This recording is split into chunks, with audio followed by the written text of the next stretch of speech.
सैकड़ों की तादाद में गुज़िश्ता 5 सालों में आपके स्टूडेंट्स इस वक्त मार्केट में सर्व कर रहे हैं और बिला मुबालगा बहुत अच्छी अर्निंग पे हैं। ये ख्याल कैसे आया? मैं हैरान होता था इस चीज़ को देख के कि यार ये जब आ रहे हैं तो ये इंटर्नशिप सीकर्स हैं, वो जॉब रेडी नहीं होते थे। हम ये जब सुनते हैं कि जनाब आप रातों रात अमीर बनने का तरीका ये है कि आप इंटरनेट का कोई कोर्स कर लें, इंटरनेट का ऑनलाइन अर्निंग का, यानी आप कोई कोर्स कर लें और उसके बाद आप रातों रात अमीर बन जाएं। ओवरनाइट सक्सेसफुल का कोई फार्मूला नहीं है। जो हमें नज़र भी आता है ना, समहाउ हम सोशल मीडिया पे देखते भी हैं कि ओवरनाइट सक्सेसफुल हो गया, तो उसके पीछे भी एक कहानी होती है जिसको हम नहीं जानते। इंटरनेट इस वक्त कितना स्लो क्यों हुआ है, क्या वजह है? और जो फायरवॉल लगने की बात की जा रही है उसके बारे में क्या इतलात है? हमने विदाउट डूइंग एनी होमवर्क हमने ये अंदाज़ा लगाया कि ये बजट है, इतने में ये लगाया हुआ है, चाइना ने ये लगाया हुआ है। अब चाइना ने बनाया, वो उसने अपने अकॉर्डिंगली बनाया है। आपका जो बूट कैंप है वो बाकी इदारे जो शॉर्ट कोर्स करवाते हैं उनसे मुख्तलिफ कैसे है? जो बूट कैंप का कॉन्सेप्ट है वो ये है, train students according to the market needs. ये जो मार्केट हमारी है इसको कैसे बेहतर किया जा सकता है? स्टूडेंट्स का जो माइंडसेट है इसको किस तरीके से हम इम्प्रूव कर सकते हैं? स्टूडेंट को अंडरस्टैंड करना है कि पहली चीज़ जो स्टूडेंट कर सकता है ना अपने लिए, वो ये कर सकता है कि अपने आप को जज करे कि वो कहाँ पे स्टैंड करता है। हम असल में ओवर हाइप्ड भी हैं।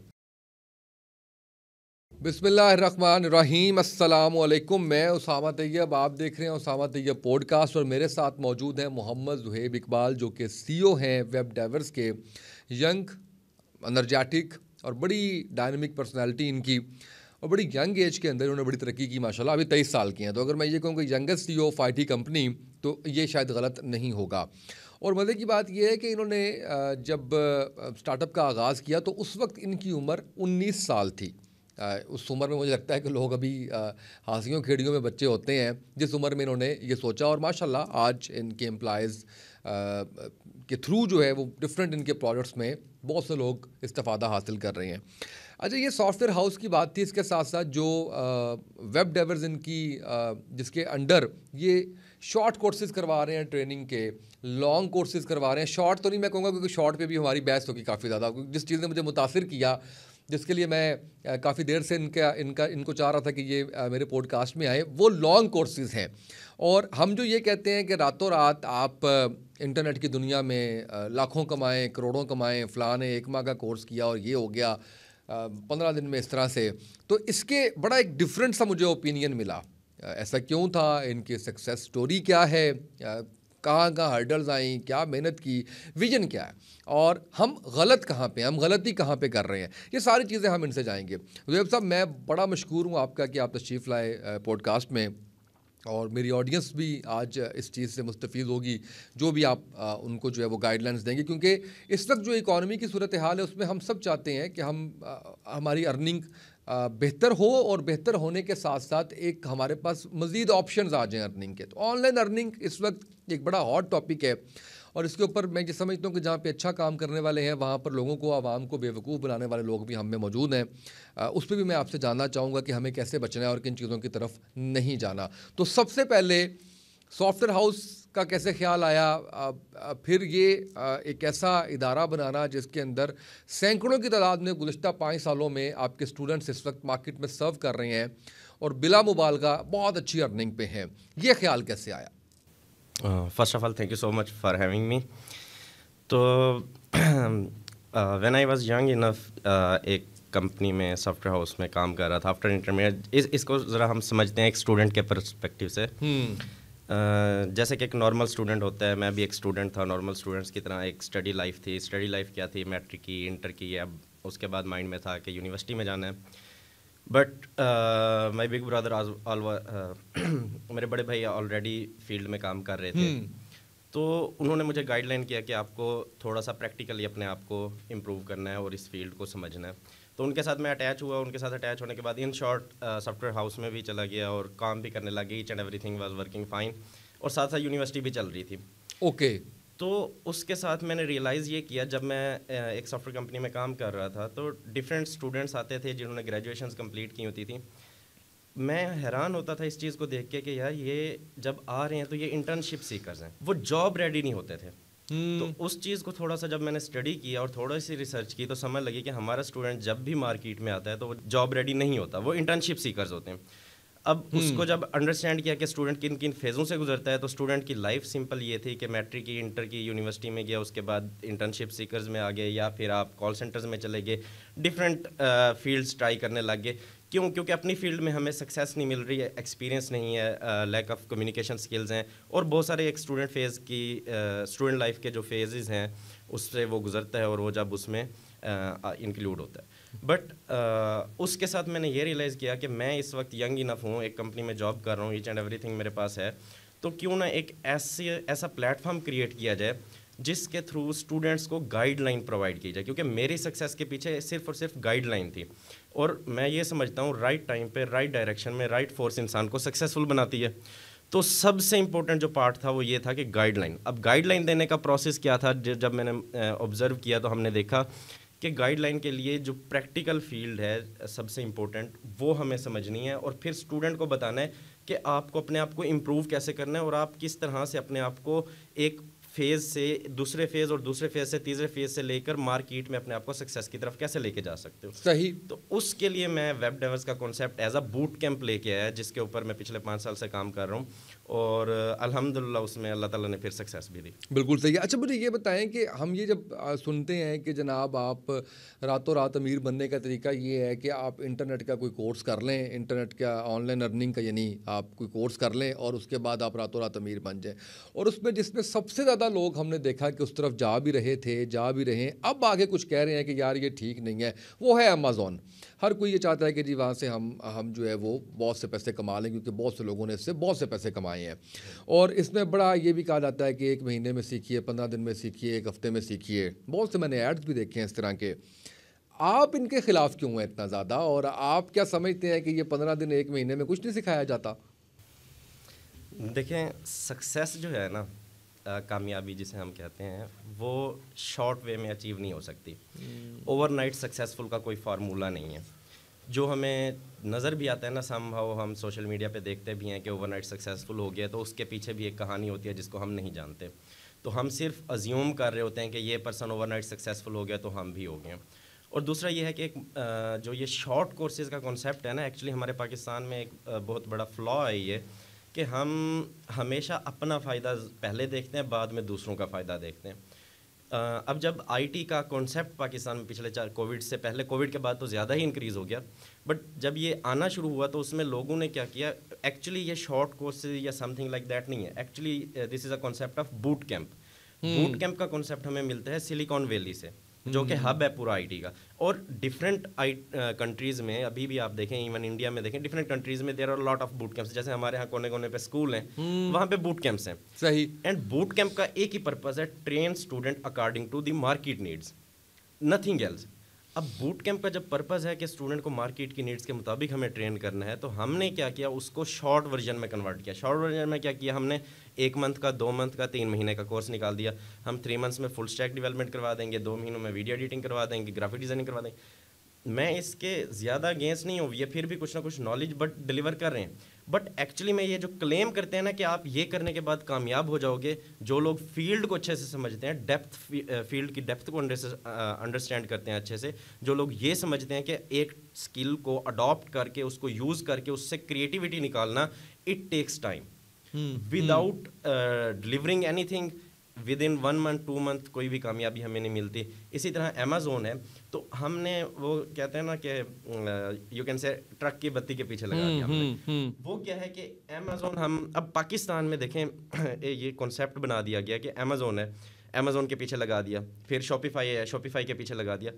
These are the platforms, understand this, कि जैसे आप फेसबुक पे अकाउंट बनाते हो और यूट्यूब पे बनाते हो, जीमेल बनाते हो, अपनी जितनी भी अकाउंट्स बनाते हो, तो हर प्रोडक्ट के प्रोटोकॉल्स हैं, उनको फॉलो करके आप साइन अप करके, लॉगिन करके अपनी फेसबुक पे जैसे आप साइन अप लॉगिन करो और उसके बाद पोस्ट करो, वीडियो करो, तो उसका एक फॉर्मेट है कि किस तरह वीडियो पोस्ट करनी है, किस तरह फोटो पोस्ट करनी है, किस तरह कमेंट ऐड करना है, किस तरह लाइक ऐड करना है। इसी तरह आप अमेज़ोन पे चले जाएँ, वहाँ पे भी आप अकाउंट बनाओगे, लिस्टिंग करोगे, प्रोडक्ट्स की लिस्टिंग है, समथिंग लाइक दैट। तो वो प्लेटफॉर्म का यूजेज है। जो ये कहते हैं ना कि अमेज़ोन करो, अमेज़ोन इज़ नथिंग, अमेज़ोन का प्लेटफॉर्म आपने यूज़ करना है, तो उसके लिए हमें डेडिकेटेडली कोर्स नहीं चाहिए। यूट्यूब पे XYZ जगह पे आपको हज़ारों वीडियो मिल जाएंगी जो आपको बता देंगे कि अमेज़ोन को किस तरह से एज अ प्लेटफॉर्म यूज़ करना है। ऑन दी अदर हैंड, जिस चीज़ के ऊपर मैं बात करता हूँ वो ये है कि हम स्टूडेंट्स को ये क्यों नहीं बताते कि आप प्रोडक्ट कि some kind of you can say जो सॉफ्टवेयर इंडस्ट्रीज़ हैं या जहाँ हम जिस तरह से प्रोडक्ट्स डेवलप करते हैं, हम इनको कहते हैं शॉपिफाई है या अमेजोन है, दीज आर द प्रोडक्ट्स जो कि क्लाइंट्स ने इन्वेस्टमेंट करके इनको स्टार्ट किया है, और ऐसी लातादाद प्रोडक्ट्स मार्केट के अंदर आ रही हैं, और उनके पीछे जो माइंडसेट है वो एज अ डेवलपर है, जो डेवलपर्स उसको डेवलप करके इम्प्लीमेंट कर रहे हैं, और उनके पीछे एक पूरे बिजनेस माइंडसेट्स हैं। तो हमें ये अंडरस्टैंड करना है कि हम सिर्फ वो प्लेटफॉर्म यूजेज वाले डिपेंडेंसी वाले फैक्टर में ना जाएं। अमेजोन बंद हो गया, अभी हमने सुना है कि अमेजोन ने पाकिस्तानियों को ब्लॉक कर दिया। क्या कर लिया हमने? कुछ भी नहीं कर लिया। जो सारे लोग उसके ऊपर तकिया किए हुए थे वो खत्म हो गया, उनका खत्म हो गया। अभी इंटरनेट का फॉल डाउन आया, इंटरनेट क्लोज हुआ, फाइवर ने एक नोटिस जारी कर दिया, पाकिस्तानियों की प्रोफाइल्स को लो कर दिया। हमने क्या कर लिया? अच्छा, ये खबर ठीक है हाँ। कि फाइवर ने पाकिस्तानी जो जितने भी प्रोफाइल्स हैं उनके बारे में लिख दिया है कि वहाँ पे कि जी यहाँ पे इंटरनेट नहीं है। हाँ, उसमें ये है कि तो जिसकी वजह से दीज आर अनअवेलेबल। हाँ, उसमें ये है कि फाइवर पे देखें, अंडरस्टैंड करें, फाइवर एक बिजनेस मॉडल भी है, एक एंटिटी है। तो उन्होंने सबसे पहले किस चीज़ को परफेक्ट करना है? आप हैं या मैं हैं, हमारा एक बिजनेस चल रहा है, हमारे पर्सनल रिलेशंस भी होंगे। तो कोई भी रिलेशन अगर हमारा अफेक्ट करेगा बिजनेस के ऊपर, तो मैं बिजनेस को छोड़ूंगा, कंप्रोमाइज़ करूंगा, या उस रिलेशन को कंप्रोमाइज़ करूंगा? उस रिलेशन डेफिनेटली, क्योंकि बिजनेस मेरे लिए प्रायोरिटी है, क्योंकि उससे जाहिर है वो सारा मेरा इमेज ईच एंड एवरीथिंग चल रही है, और बहुत सारा उसको बनाने में एक टाइम लगा है। तो फाइवर के पास जो रेवेन्यू जनरेट होता है वो क्लाइंट्स के थ्रू होता है। क्लाइंट फाइवर को पे करता है, और फिर फाइवर आपको पे करता है, क्योंकि क्लाइंट उसके लिए, क्लाइंट की सेटिस्फेक्शन फाइवर के लिए भी बहुत ज़रूरी है, और जो सेलर है, जो आपका फाइवर के ऊपर फ्रीलांसर बैठा हुआ है, उसके लिए भी क्लाइंट की सेटिस्फेक्शन बहुत ज़रूरी है।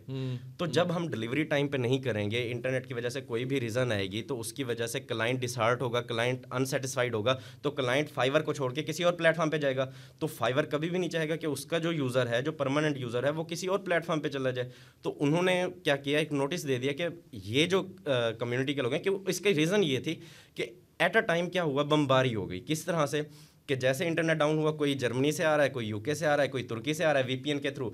फाइवर कब एल्गोरिदम है, एक पूरी प्रोडक्ट उन्होंने डेवलप किया, तो उन्होंने आइडेंटिफाई किया कि ये क्या हो रहा है, एक सर्टेन कंट्री से इतने सारे वो आईपीज चेंज हो रहे हैं। तो उस चीज़ को जब उन्होंने आइडेंटिफाई किया, तो देन उन्होंने क्लाइंट्स को कहा कि उनको वीपीएन लगाना क्यों पड़ा? क्या फाइवर जो है वो पाकिस्तान में नहीं चल रहा था इसलिए वीपीएन लगाना पड़ा? नहीं, वीपीएन हमें इसलिए लगाना पड़ता है समहाउ जब आप इंटरनेट को एक्सेस नहीं कर पा रहे होते, और उसके अलावा जब आपको लिमिटेशंस का सामना हो जाए। ओके। और जब हम वीपीएन लगाते हैं तो अनडाउटेडली इंटरनेट की स्पीड स्लो होती है, इफेक्ट होती है उस पर, बट इतनी भी नहीं होती जितना हमें सुनाया गया।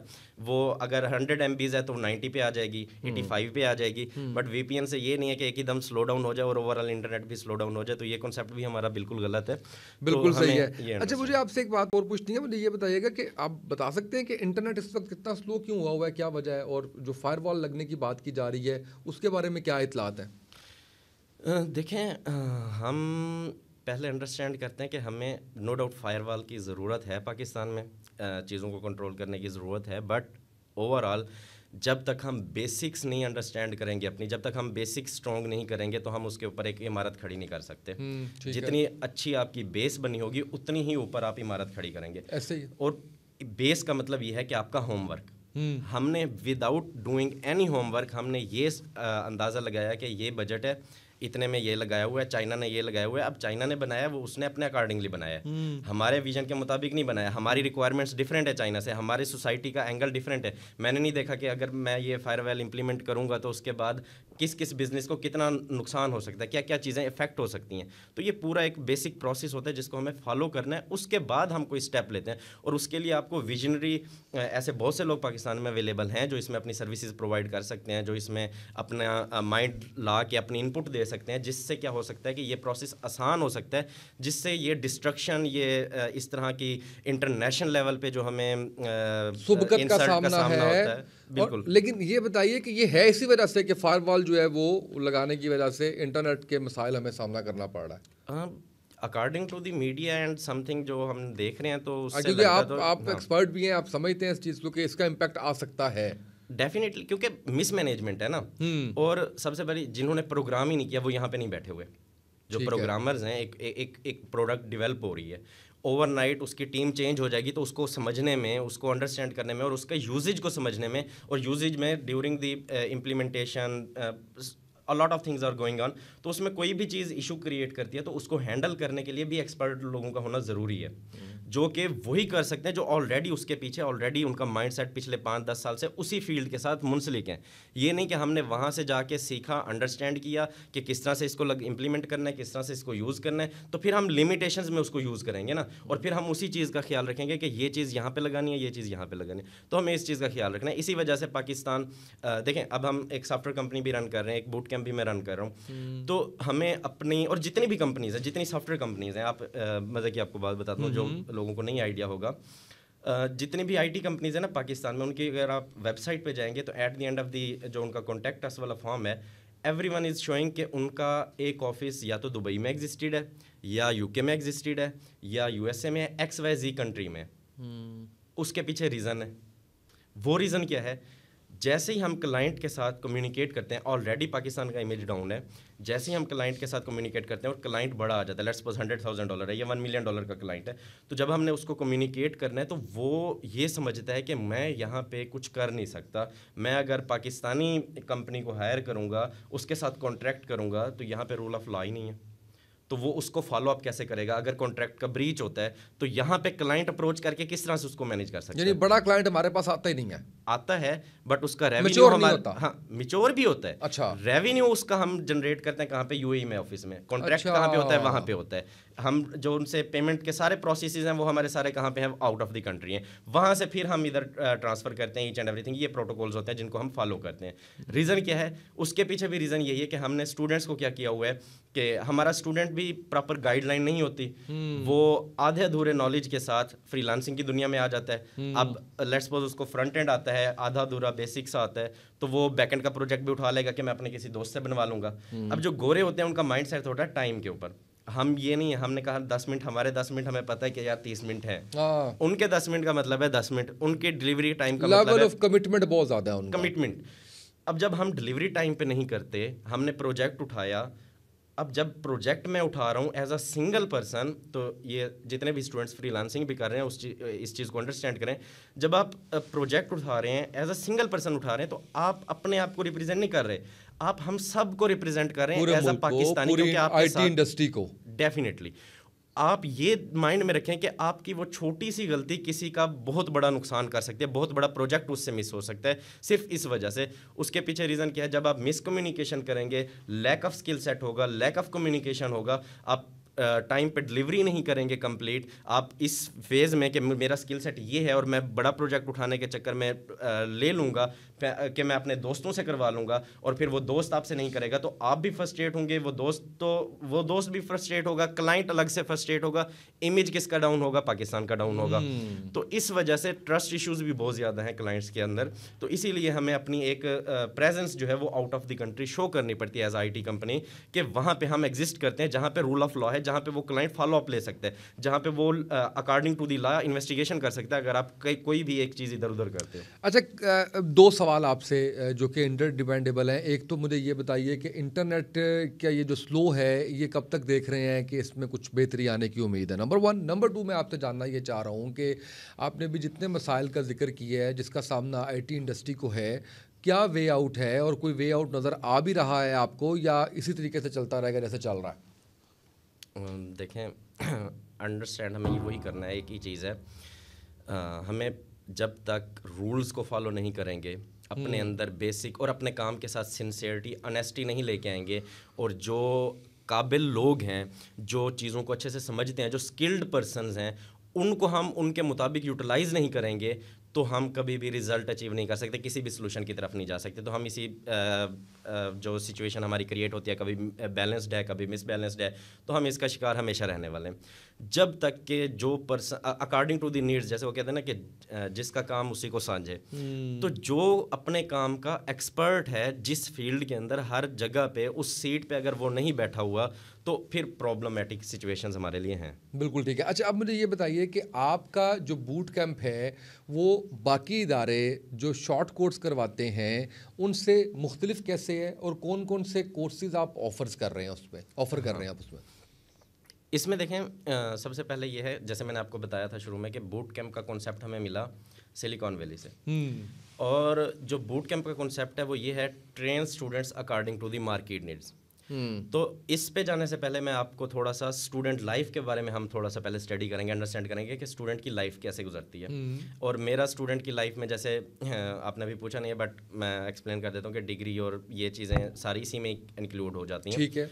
तो अंडरस्टैंड करते हैं, स्टूडेंट की लाइफ शुरू होती है first class, second and up to सोन मैट्रिक, इंटरमीडिएट एंड डिग्री की तरफ वो चला जाता है। अब जब वो मैट्रिक में जाता है एक स्टूडेंट, तो मैट्रिक में जाते जाते उसके माइंड में एक कॉन्सेप्ट डेवलप हो जाता है, pass the exam, go for next class. ऐसे ही है। सेम वो इंटरमीडिएट में जाता है, pass the exam, go for next class. क्यों? क्योंकि उसे पता चल गया कि मेरा जो साल है वो पूरा का पूरा सिर्फ यही करना है कि मैंने पेपर देना है और अगली क्लास में जाना है। yes. उसका फोकस पेपर्स पे है। उसमें कुछ बच्चे ऐसे हैं जिनका फोकस होगा मैं बोर्ड में टॉप करूं, प्रायोरिटी। ठीक है। तो हर स्टूडेंट की, हर पेरेंट्स की प्रायोरिटी डिफरेंट है। तो वो स्टूडेंट जब इंटरमीडिएट से यूनिवर्सिटी में भी उसी फेज में जाता है, यूनिवर्सिटी में भी जाके वो एग्जाम सिस्टम का ही पार्ट है। वहाँ पे भी वो फाइनल टर्म और मिड टर्म के लिए पढ़ रहा है। तो वहाँ से स्टूडेंट के लिए फ्रस्ट्रेशन क्रिएट होती है।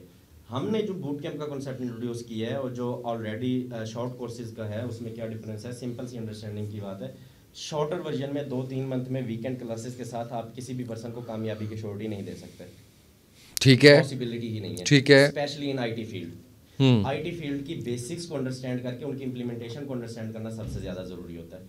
हमने क्या डिफरेंट किया और मैंने जो इसके ऊपर इंप्लीमेंटेशन की, जो मेरा विजन था वो ये था कि स्टूडेंट को हमने लेके चलना है बट उसके अकॉर्डिंग लेके चलना है। ये नहीं करना कि हमें रश कर देना है स्टूडेंट्स को, मतलब 20 स्टूडेंट। अब जो ये कोर्सेज होते हैं, सिंपली वर्ड में कोर्सेज जो क्लेम करते हैं, जो कोर्सेज करवाते हैं, उनका क्लेम होता है आपको हम प्रैक्टिकली सिखाएंगे। ये एक क्लेम होता है। ऐसे ही है। अब इसी चीज़ को आप मुझे बताएं, 10 माइंड यहाँ पे बैठे हों और मैं लेक्चर दे रहा हूँ या आप कोई भी चीज़ समझा रहे हैं, क्या 10 माइंड एक जैसा पिक करेंगे? बिल्कुल भी नहीं, सवाल ही पैदा नहीं होता। और क्या 10 बंदों को आपने बिठाया मीडिया की टीम में, लेट्स सपोज आप उन्हें गाइडलाइन दे रहे हैं, आपने उनको ट्रेन करना है, कैमरा ऑपरेटिंग करनी है, व्हाटएवर कोई भी काम टास्क देना है, तो क्या वो सारे एट अ टाइम सीख जाएंगे वो प्रैक्टिकल चीजें? नहीं, बिल्कुल भी नहीं। हर किसी का अपना टाइम जोन होगा, अंडरस्टैंडिंग अपना एक कैपेसिटी है उसकी अब्जॉर्ब करने की, उसको सीखने की, उसके बाद उसके ऊपर रिएक्ट से मुराद ये है कि वो उसने जितना सीखा है वो दिखाने की, हर किसी की अपनी कैपेसिटी है, उसके मुताबिक करेगा वो। Exactly, that's what we need to adopt. हमने क्या किया कि हमने स्टूडेंट्स को इंट्रोड्यूस किया। हमने पहले एक ट्रायल मंथ रखा।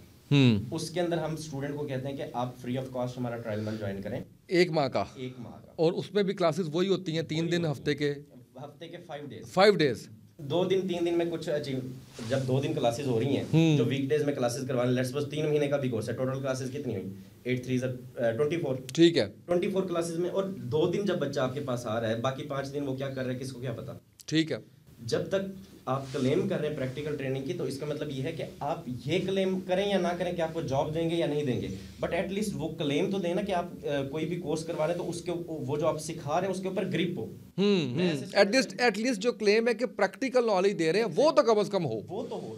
मेरे पास ऐसे स्टूडेंट्स आते हैं जो कहते हैं सर हमने फुल स्टैक डेवलपमेंट की हुई है, वेब डेवलपमेंट हमने पूरी की हुई है, बट मैं जब उनको देखता हूँ और मैं अपने स्टूडेंट्स के साथ उनको बिठाता हूँ कि यार ये परफॉर्म करके दिखाओ, जैसे कि हमने 2-3 प्रोजेक्ट्स बनाए हुए हैं, प्रैक्टिस ही नहीं होती और 2-3 महीनों में 4 महीनों में अचीवेबल नहीं है। तो हमने क्या किया, इंडिविजुअल अटेंशन के साथ स्टूडेंट्स को पढ़ाना शुरू किया और हमने 1 ईयर का लॉन्ग विजन लेके है। 1 ईयर इज समथिंग, हमारे पास वही स्टूडेंट यहाँ पे रुकता है जिसका पर्पज़ ये होता है कि उसने लाइफ में कुछ अचीव करना है। और फिर इसमें जो सबसे इंपॉर्टेंट चीज़ हमने की, प्रोजेक्ट बेस्ड ट्रेनिंग। हम 1 ईयर के अंदर 300+ प्रोजेक्ट्स के ऊपर काम करवाते हैं।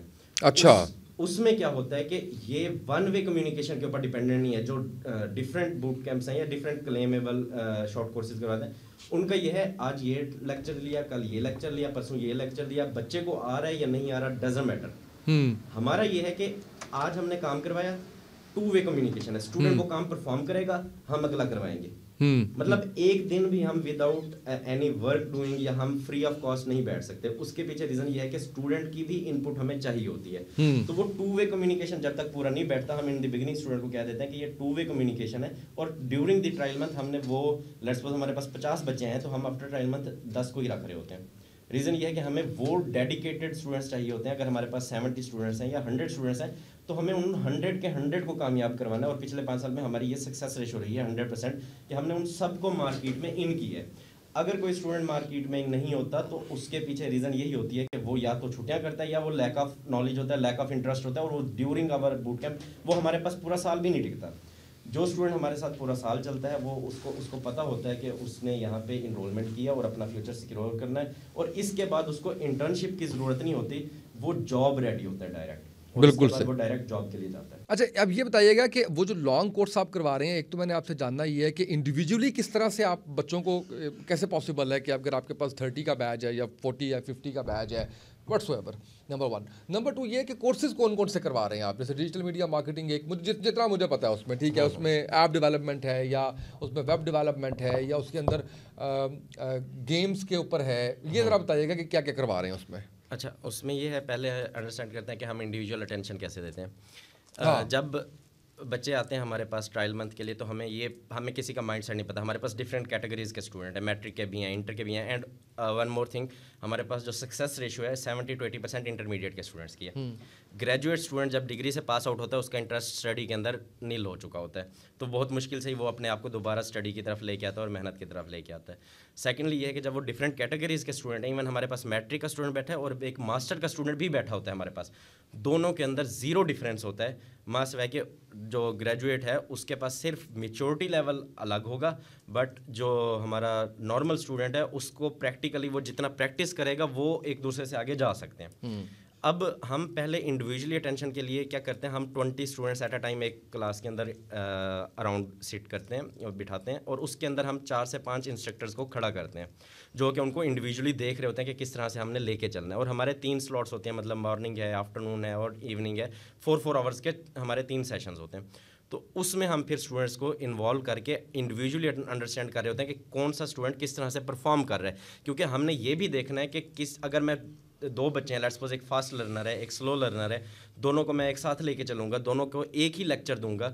अब वो जो फास्ट लर्नर है या तो मुझे उसे स्लो करना पड़ेगा ताकि वो स्लो वाला उसके साथ चल सके, या मुझे स्लो वाले को भी फास्ट करना पड़ेगा ताकि वो या तो वो उसके साथ चल सके। तो हमारा फोकस ये होता है, ये वाला असल पर्पस क्या है, स्किल्स का सीखना। ठीक है, बिल्कुल। तो हम ये क्लेम नहीं करते कि 1 ईयर जो है वो 100% एप्लीकेबल है। जो फास्ट लर्नर है वो 10 मंथ्स में भी कंप्लीट कर सकता है, क्योंकि उसके पास कैपेसिटी ये होती है, वो प्रैक्टिस लेवल वो अपना इनपुट लेके आता है, वो 10 मंथ्स में कंप्लीट कर लेता है। और उसके पास भी वही स्किल सेट होता है जो स्लो लर्नर है वो 15 महीनों में लेट्स सपोज जाके कंप्लीट कर रहा है। At the end of the year दोनों एक ही सिचुएशन पे हैं, एक ही स्टेज पे हैं कि दोनों का स्किल सेट एक जैसा है और वो ग्रिप्ड स्किल सेट है दोनों के पास और उनकी कैपेसिटी सेम है। और कोर्सेज की जहाँ तक बात करें तो हमें सबसे पहले जो कोर्स अंडरस्टैंड करना है, हम इस तरह नहीं है कि हम किसी भी चीज़ को फ़ौरन स्टार्ट कर लें। हमें देखना है कि हम स्टार्ट क्या करवा रहे हैं। हमारे यहाँ क्या है, स्टूडेंट्स की बेस बनाना सबसे इंपॉर्टेंट काम होता है, जिसके लिए हमें ये अंडरस्टैंड करना है कि हम जो स्टूडेंट को करवा रहे हैं, अब मुझे कोई चीज़ पसंद है पर्सनली, अगर मैं वो स्टूडेंट को करवाना शुरू कर दूंगा तो स्टूडेंट को वो हेल्प आउट करती है या नहीं करती मुझे इसका कोई आइडिया नहीं होगा। लेकिन मुझे ये अंडरस्टैंड करना है कि मार्केट को क्या चाहिए, उसके अकॉर्डिंग हमने स्टूडेंट्स को ट्रेनिंग करवानी होती है। और आईटी की मार्केट को अंडरस्टैंड करने के लिए हमें ये देखना है कि कुछ ऐसे प्लेटफॉर्म्स अवेलेबल हैं, जैसे स्टैक ओवरफ्लो सर्वे करता है हर साल, अब गूगल जाके कर सकते हैं। स्टैक ओवरफ्लो सर्वे आपको 21 का भी मिलेगा, 22 का भी, 23 का भी, 24 का भी रिसेंटली आ गया सर्वे। उसमें आप जाके देख सकते हैं कि बच्चे को कौन सा स्किल सेट सीखना है। नॉट जस्ट मी, मेरे कहने से कि आप फ्रंट एंड करें, फुल स्टैक करें, XYZ चीज़ करें, क्योंकि अंडरस्टैंड ये भी करना है हमें। जब हम ये क्लेम करते हैं ना हम आपको ये करवाएंगे, तो मैं ना तो अपने लिए करवा रहा हूँ बच्चे को, ना बच्चा अपने लिए पढ़ रहा है, वो पढ़ रहा है मार्केट के लिए, क्लाइंट के लिए, फ्रीलांसिंग के लिए, बिजनेस के लिए। तो उसकी क्या नीड है, उसकी क्या नेचर है, वो अंडरस्टैंड करके हमें उसको डेवलप करवाना है और उसकी बेस बनानी है। तो वो हमें मिलती है मार्केट की अंडरस्टैंडिंग कि मार्केट को क्या चाहिए, वो हमें स्टैक ओवरफ्लो पे मिल जाता है। तो टॉप रेटेड डेवलपर हमारे पास वहाँ पे होता है, फुल स्टैक डेवलपर, सही। देन उसके बाद हमारे पास होता है बैक एंड डेवलपर और फिर फ्रंट एंड डेवलपर। अब हम जो स्टार्ट करते हैं तो पहले फ्रंट एंड डेवलपमेंट से करते हैं। फ्रंट एंड डेवलपमेंट में हम प्रोजेक्ट बेस्ड ट्रेनिंग के साथ स्टूडेंट्स को लेके चलते हैं, फिर उसके बाद हम बैक एंड डेवलपमेंट में लेके जाते हैं और फिर full stack development. Although front end developer भी मार्केट के अंदर अच्छी सैलरी अर्न कर सकता है, बट हमारा जो फोकस फुल स्टैक डेवलपमेंट पे है वो सिंपल है, क्योंकि फुल स्टैक डेवलपमेंट के अंदर ग्रोथ रेशो बहुत ज़्यादा होती है। फ्रंट एंड एक स्पेसिफिक डोमेन है जहाँ पे बच्चा फंस के रह जाता है, वो 1 लाख सैलरी दे रहा हो, 2 लाख दे रहा हो, 3 लाख दे रहा हो, वो वहाँ पे स्टक हो जाएगा। उसके पास ग्रोथ के चांसेस बहुत कम होंगे, अनलेस अनटिल जो ऑन द अदर हैंड जो दूसरा फुल स्टैक डेवलपर है हमारा, उसके पास ग्रोथ के चांसेस है, वो फ्रंट एंड को भी मैनेज करता है, वो बैक एंड को भी मैनेज करता है, वो टेस्टिंग को भी देख रहा है, वो प्रोडक्शन को भी अंडरस्टैंड करता है, और वो क्लाइंट के साथ भी कम्युनिकेशन करता है। जब वो क्लाइंट के साथ कम्युनिकेशन करता है तो वो क्लोजली देख पा रहा होता है कि एक प्रोडक्ट कैसे एक डाइवर्स आइडिया से किसी टूटा फूटा आइडिया क्लाइंट लेके आया, उसका एक विजन था, उसको कैसे मिच्योर किया, प्रोडक्ट में कन्वर्ट किया, उसकी कैसे लॉन्चिंग की, तो वो सारे फेजेस एक फुल स्टैक डेवलपर देख रहा होता है। जब वो अपने सामने 5, 10, 15, 20 प्रोडक्ट्स या 50 तक पहुंच जाता है तो उसका विजन भी बड़ा हो जाता है। सिर्फ उसके पास फिर डेवलपमेंट का एक्सपीरियंस नहीं रहता, उसके पास फिर क्या आ जाता है, एक विजन आ जाता है लीडर का। फिर वो अपनी सॉफ्टवेयर कंपनी की तरफ भी जा सकता है। आप जितने भी सॉफ्टवेयर कंपनीज हैं, आईटी कंपनीज हैं, उनके जो सीईओज हैं या फाउंडर्स हैं, उनको देखेंगे, दे स्टार्टेड इंडिविजुअली, उनके पास स्किल सेट था। आज भी उनका स्किल सेट जो उनके अंडर काम कर रहे हैं ना, उनसे ज्यादा है। क्योंकि आईटी फील्ड के अंदर हम किसी ऐसे अननोन पर्सन को नहीं बिठा सकते जिसके पास स्किल सेट नहीं है। तो हमें अपना स्किल सेट इंप्रूव करना है और उस लेवल पे लेके जाना है जहां से हमारी ग्रोथ अनडाउटेडली अच्छी हो सके। बिल्कुल सही। तो इसीलिए हम फुल स्टैक डेवलपमेंट की तरफ लेके जाते हैं स्टूडेंट को, ताकि वो फ्यूचर में भी ग्रो कर सके और उसका फ्यूचर भी परफेक्ट बन सके। अच्छा, मुझे आखिर में 2 चीज़ें आपसे पूछनी है। मेरी ऑफ कैमरा जितनी आपसे मुलाकातें हुई उसमें मुझे बड़ा अच्छा लगा, आपने कहा कि हम कोई दावा नहीं करते कि ये करने के बाद आपको नौकरी मिल जाएगी, लेकिन हम एटलीस्ट ये ज़रूर करते हैं कि जो आपसे कमिटमेंट करते हैं उसको पूरा करते हैं। जो कहते हैं कि आपको प्रैक्टिकली सिखाया जाएगा तो हम आपको सिखाएंगे। मैं आपसे वो दावा नहीं मांग रहा, लेकिन मैं जानना ये चाह रहा हूँ, अमूमी तौर पर आपको 5 साल हो गए और सैकड़ों आपके स्टूडेंट्स इस वक्त मार्केट में काम कर रहे हैं जो लाखों तनख्वाह ले रहे हैं, मैं जानता हूँ इस चीज़ को। मुझे ये बताइए कि 1 साल का कोर्स करने के बाद जो आपके स्टूडेंट्स हैं वो यूजुअली मार्केट में उनको क्या ऑफर होता है, और कोर्स करने के 2-3 साल के एक्सपीरियंस के बाद उनको कितनी सैलरी ऑफर होती है? एक ही है, फिर एक सवाल और आपसे करना है मैंने। चलें, पहले मैं इसका आपको जवाब दे देता हूँ कि जो हम दावा नहीं करते। देखें, 2 चीज़ें जो है ना अल्लाह ने अपने पास रखी हैं, एक इंसान की इज्जत है और एक रिस्क है। वाह, सारा कुछ वैसे अल्लाह के पास ही है। सारा कुछ अल्लाह के पास है, बट हम उसको क्लेम नहीं कर सकते ना। देखें, इज्जत जिल्लत अल्लाह ने देनी है और रिस्क अल्लाह ने देना है। मैं जितना मर्जी एक प्रोडक्टिव काम भी कर रहा हूँ ना, मैं ये कभी भी किसी को नहीं कह सकता कि यार ये कर लोगे तो इसके बाद आपको इतने पैसे मिल जाएंगे या ये इतने की जॉब मिल जाएगी। जब भी हमने बात करनी है ना, अपनी बात में देखें, जब आप कुछ वर्ड्स आप स्प्रेड कर रहे हैं, लोगों के अंदर अपनी बात को रख रहे हैं, तो आपको उसके साथ ऑनेस्ट होना ज़रूरी है। और उसमें सबसे पहले अपने ऊपर बिलीव होना ज़रूरी है कि आप जो बात कर रहे हैं, आया कि वो सही भी है, आपके ऊपर एप्लीकेबल है, खुद के ऊपर एप्लीकेबल कर सकते हो। मैं जब खुद को ये नहीं कह सकता कि मेरा फ्यूचर क्या है, मैं किसी का फ्यूचर कैसे डिसाइड कर सकता हूँ? बिल्कुल सही। या XYZ पर्सन कैसे डिसाइड कर सकता है? हाँ, जो अल्लाह ने मेरे हाथ में रखा है, जो अल्लाह ने मेरे कंट्रोल में दिया है, मेरे कंट्रोल में क्या दिया? अल्लाह ने एक विजन दिया, जिस विजन को लेके मैंने एक स्टार्टअप लिया, उस विजन के साथ मैंने सैकड़ों स्टूडेंट्स को कामयाब भी किया। मैं जब बात करता हूँ डिफरेंट सेमिनार्स में, तो मैं उनको फैक्ट्स के ऊपर बात करता हूँ। फैक्ट्स में क्या है कि आप Rozy.pk पे जाएँ, इंडीड पे जाएँ, ओवर द कंट्रीज़ जाएँ, अपवर्क पे जाएँ, फाइवर पे जाएँ, और वहाँ पे देखें कि कौन से सर्विसेज हैं जो फ्रीलांसर्स प्रोवाइड कर रहे हैं। ये कंपनीज़ की जो स्किल सेट है, रिक्वायरमेंट है, और उनका जो जॉब का क्राइटेरिया है, उसमें क्या क्या स्किल सेट हमें चाहिए कंपनी को। तो हम वो क्लेम करते हैं और हम ये दिखाते हैं कि मार्केट को क्या चाहिए। जैसे मैंने आपको स्टैक ओवरफ्लो की एग्जांपल दी, वहाँ पे वो लिखा हुआ है कि ये मार्केट को, सॉफ्टवेयर कंपनी को, हमारी भी सॉफ्टवेयर कंपनी में टॉप रेटेड डेवलपर की रिक्वायरमेंट है फुल स्टैक की, पहली चॉइस है फुल स्टैक डेवलपर, तो हमें वो बनना है। क्यों? क्योंकि मार्केट की ज़रूरत है। मार्केट में फुल स्टैक डेवलपर की क्या सैलरी है, आपने वो चीज़ पूछी। तो नॉर्मल एक फुल स्टैक डेवलपर की जो अभी 1 या 2 साल का एक्सपीरियंस जिसके पास होता है, तो नॉर्मली 300,000 पाकिस्तानी टू 710 लाख तक भी वो जा सकता है आराम से। यानी 1 साल का कोर्स करने के बाद, 2-3 साल के एक्सपीरियंस के बाद वो 3 लाख से लेके 10 लाख सैलरी तक हो सकता है। हाँ, हो सकता है, उसमें कोई और ऐसे एग्जांपल्स मौजूद हैं जो आपके इदारे से पढ़ के गए और वो इतने एक्सपीरियंस के बाद इतने पैसे कमा रहे हैं। हाँ, ऐसी एग्जांपल्स भी मौजूद हैं अल्हम्दुलिल्लाह, और वो इतना कर सकता है। अब उसके पीछे भी रीज़न है, वो स्टूडेंट नहीं कर सकता जो निकम्मा होगा या जो जिसे हम कहते हैं हड हराम होगा। लाइक वो ये हमेशा क्लेम करेगा कि दूसरा मेरे लिए रास्ते बनाए।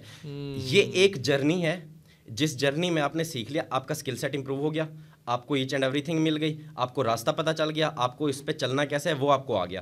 अब उस पे आपकी एक अलग स्ट्रगल स्टार्ट होगी, जो कि आपकी स्टार्ट होगी अंडरस्टैंड करना कि मैंने सॉफ्टवेयर कंपनी के अंदर इन कैसे होना है। जब आप इन हो जाओगे तो उसके बाद वहाँ पे सर्वाइव कैसे करना है। सर्वाइव एक ही चीज़ से हो सकता है, वो है स्किल सेट, जो कि आपको ऑलरेडी हम इस चीज़ का 100% क्लेम करते हैं कि आपके स्किल के ऊपर 100% ग्रिप्ड होगी। उसके बाद फिर आपको उसको कंटिन्यू रखना है, अपनी लर्निंग को, एक्सप्लोरिंग को, क्योंकि IT की फील्ड ऐसे नहीं है कि एक जो चीज़ आज सीखी है कल वही रहेगी।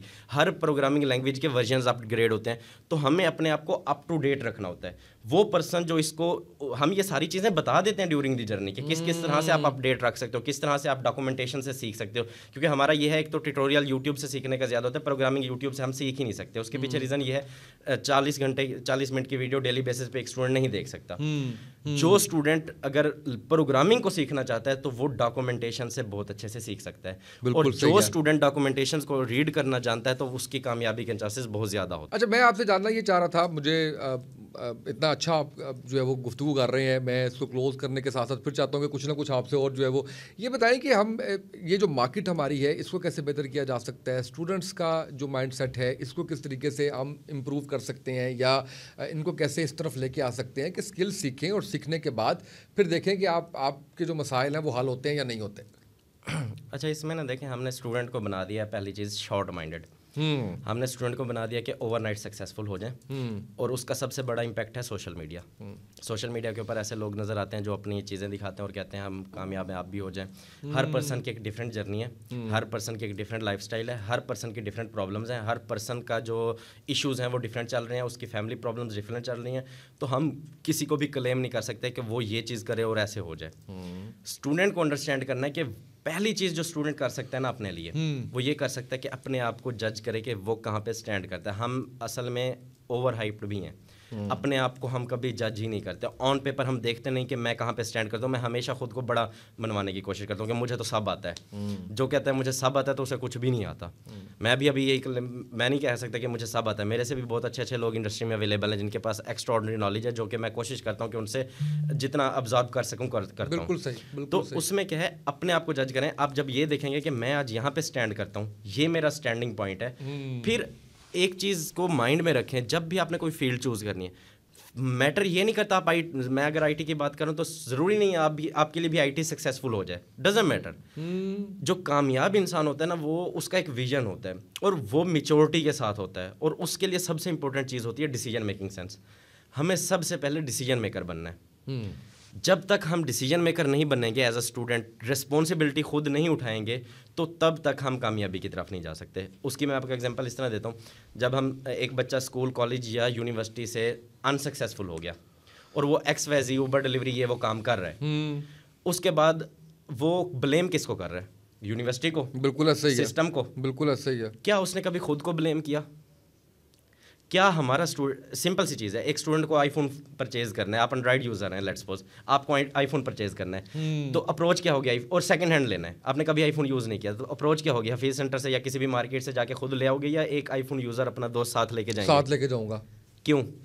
इसलिए कि उसको पता है, उसको एक्सपीरियंस है, उसको पता है वाटर पैक है नहीं है, XYZ चीज़ें। हमारा स्टूडेंट भी यही है, उसकी प्रायोरिटी भी यही है। जब उसकी प्रायोरिटी डिफरेंट है, जैसे मैं एग्जांपल देता हूँ, हमारे यहाँ ये अक्सर मीडिया के ऊपर या सोशल मीडिया के ऊपर आप देखते हैं कि ग्रेजुएट बर्गर वाला, ग्रेजुएट बिरयानी वाला, और इतने गोल्ड मेडल्स हैं, उसके बावजूद जॉब नहीं है, वो क्लेम कर रहा होता है। तो उसके पीछे का भी रीज़न हम समझते हैं ना। जो हम बात करते हैं ना प्रायोरिटी की, आप देखें, जब एक स्टूडेंट मैट्रिक में था, जब वो पढ़ रहा था, उसका ख्वाब था मैं बोर्ड टॉप करूं। ऐसे ही है, उसने कर लिया। जिस चीज़ के लिए उसने मेहनत की थी वो उसने अचीव कर ली।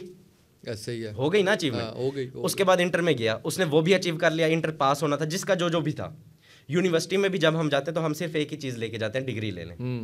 डिग्री ले ली, उसके बाद वो एक्सपेक्ट ये करें कि हमें जो है इससे जॉब मिल जाए, इससे हमारा बिजनेस क्रिएट हो जाए। कैसे हो सकता है? जितनी प्रायोरिटी आपने जिस चीज़ को दी थी, उतना उसने आपको पे बैक कर दिया है। बिल्कुल सही, यानी आपकी जो डायरेक्शन है वो ही ठीक नहीं थी। एग्जैक्टली आपका पता ही नहीं है। हमारा स्टूडेंट जब यूनिवर्सिटी ज्वाइन करने जाता है तो वो 3 से 4 डिफरेंट प्रोग्राम्स में अप्लाई करता है। मैं कहता हूँ यहाँ तक भी ठीक है, इंटरमीडिएट तक एग्जाम सिस्टम है, मैं उसको भी मानता हूँ, बट वह यूनिवर्सिटी में भी स्टूडेंट को मिड टर्म और फाइनल टर्म के पीछे लगाया हुआ है। प्रैक्टिकल नॉलेज बेस्ड प्रोजेक्ट्स, ये सारा कुछ जो है वो ऐड होना चाहिए। और उसमें देखें, हमने इंग्लिश, इस्लामियात, ये सारे सब्जेक्ट्स इंटर तक पढ़ लिए। फिर वही हमारा जो मेन, लेट्स सपोज आईटी की मैं बात करूँ, BSIT है, BScs है या BSS है, ये तीनों एक ही फील्ड है, एक ही चीज़ है। इनको हमने 3 में डिवाइड कर दिया। फिर उसके बाद हमने क्या किया कि डिफरेंट सब्जेक्ट्स के साथ एक कंप्यूटर का हर सेमेस्टर में एक कंप्यूटर का सब्जेक्ट ऐड कर दिया। अब जब वो ऐड कर दिया तो हम एक कंप्यूटर के सब्जेक्ट का लेक्चर ले रहे हैं और बाकी फिर वही पुरानी चीज़ें पढ़ रहे हैं। हमारा फोकस अब हम क्या यहाँ पे ये भी कहें ना कि स्टूडेंट का फॉल्ट है सारा, तो स्टूडेंट का भी सारा फॉल्ट नहीं, हमने उसको सिस्टम यही दिया कि भाई आपने पास करना है, एग्जाम पढ़ना है, मिड टर्म क्लियर करनी है, फाइनल टर्म क्लियर करनी है। और उसमें सबसे बड़ी नाकामी स्टूडेंट को कब आती है? स्टूडेंट को पता कब चलता है? अब यही चीज़ अगर एक स्टूडेंट है वो थोड़ा सा डिफरेंट थॉट प्रोसेस लेके चलता है, उसका थॉट प्रोसेस ये है कि जैसे वो यूनिवर्सिटी में गया, कोई भी फील्ड उसने चूज़ की, उसने देखा 8वें सेमेस्टर में कौन से लोग हैं, लेट्स सपोज 8, 10, 15 लोग उसको मिल जाएंगे। उनसे जाके एक ही सवाल करे, भाई 4 साल हो गए यूनिवर्सिटी में इसी में, ये फील्ड आपने चूज़ की थी, किस काबिल बने हो, क्या 30,000 की जॉब मिलेगी? जब वो कहेगा नहीं मैं इंटर्नशिप करूँगा, तो वो डाटा थोड़ा सा निकालना हमारे लिए आसान है ना, 100% का डाटा निकाल ले और उसके बाद ये देखे कि 100% जो ऑलरेडी उसी यूनिवर्सिटी से पास आउट हुए हैं, तो उन्होंने कहाँ पे क्या अचीव किया है, वो कहाँ पे स्टैंड कर रहे हैं। जब वो 100% से कांटेक्ट करेगा और उसमें से 100 में से 70% उसको ये बताएंगे कि यार हम तो अपनी फील्ड में ही नहीं है, उसको डायरेक्शन क्लियर हो गई डे 1 से, बट ये एफर्ट मैं करूँगा ही नहीं, सही मेरी एफर्ट ही नहीं है उस तरफ। तो टोटल सिस्टम भी फॉल्टी नहीं है कि आपको वो सिस्टम का तो अब पता है ना कि ये चीज़ है ऐसे, बिल्कुल हमने अपने आप को ऑब्जर्व करना है, हमने दूसरों से हट के चलना है, हमारा नज़रिया डिफरेंट होना चाहिए। और फिर हमारे यहाँ अनफॉर्चुनेटली पाकिस्तान में हमारी एवरेज एज क्या है? 30 के बाद लर्निंग फुल स्टॉप है। बहुत कम लोग होते हैं जो लर्निंग करते हैं। मैं ऐसे स्टूडेंट से मिलता हूँ जो आके लिटरली दे आर क्राइंग कि सर हमें ये गाइडलाइन नहीं पता, हमें किसी ने दिखाई नहीं है ये चीज़ें कि किस तरह से स्टार्ट करना है। आप लाहौर के कॉल सेंटर्स देख लें, भरे पड़े हैं ग्रेजुएट से, मास्टर्स वालों से। अब रीज़न क्या है? जब बच्चा बैचलर्स कंप्लीट करता है, ही इज़ नाउ 24, 25, उसको कहा जाता है कि आपने 2 साल की इंटर्नशिप करनी है। अब इंटर्नशिप में भी अब समझने की ये बात है कि पहले तो ये पता हो ना इंटर्नशिप है क्या। अनफॉर्चुनेटली फॉरेन कंट्रीज़ में या किसी अच्छी कंपनी में इंटर्नशिप का पर्पस ग्रोथ होता है। पाकिस्तान में कोई फ्री में आपको बुखार ना दे, इंटर्नशिप करवा। और जहाँ पे लेट्स सपोज आप स्टूडेंट्स जो भी देख रहे हैं, आप ये अंडरस्टैंड करें, आपकी एक कंपनी IT कंपनी है, आपके पास मैं आया हूँ इंटर्नशिप के लिए, ठीक है? तो आप ये अंडरस्टैंड करें, मैं इंटर्नशिप के लिए आया हूँ, मैंने 4 साल लगाया यूनिवर्सिटी में, 20 लाख एक यूनिवर्सिटी को दे के आ रहा हूँ। उसके बाद आपको ये पता है कि यार मैं अभी किसी प्रोजेक्ट पे काम करने के काबिल नहीं हूँ। आप मुझे 1 साल में मेरे ऊपर मेहनत करके मुझे 2 लाख 3 लाख कमाने के काबिल बनाओगे? नहीं। वही चीज़ है, हमें ये अंडरस्टैंड करना है। कोई फ्री में हम किसी को अपना बुखार नहीं देते। सिग्नल पे अगर सिग्नल रुका हुआ हो या चल रहा हो चारों साइड से, तो हर किसी की कोशिश होती है सबसे पहले जाए, मैं निकल जाऊँ, रास्ता नहीं देते। बड़ी हम सोचते हैं कि अच्छा ये कंपनी का ओनर है तो उसका विजन है तो वो हमारे लिए ग्रोथ का सोचेगा, सोचते होंगे, बट क्या आप ये अंडरस्टैंड करते हो हमारी सोसाइटी का मेंटल लेवल क्या है? असल बात ये है कि पहले खुद तो सोचे ना अपने बारे में। एग्जैक्टली, बिल्कुल सही है। हम हमेशा डिपेंडेबल रहे। बहुत शुक्रिया ज़ुहैब साहब, आपने इतने अच्छे तरीके से ना सिर्फ स्टूडेंट्स को गाइडलाइंस दी, बल्कि मुझे अच्छा ये लगा कि आपने ये भी कहा कि देखिए जिस भी फील्ड में जाना है, आपने क्लैरिटी दी है स्टूडेंट्स को, उनकी थॉट्स को। ज़रूरी नहीं है कि वो आपकी फील्ड में है, ज़रूरी नहीं है कि वो आपके इदारे में है, ज़रूरी नहीं है कि आपके सॉफ्टवेयर हाउस का हिस्सा हो बतौर एम्प्लॉय या बतौर क्लाइंट। लेकिन ये जो चीज़ें हैं ये मैं समझता हूँ कि हमारे जो स्टूडेंट्स हैं उनके लिए एक मशले राह के तौर पे होनी चाहिए। और मेरा ख्याल है कि जिस स्टेज में हमने इनको देखा कामयाब होते हुए, उसी तरह से हम चाहते हैं कि आप लोग भी कामयाब हों। आज के इस पॉडकास्ट से इतना ही, इजाज़त दीजिए, अल्लाह हाफ़िज़।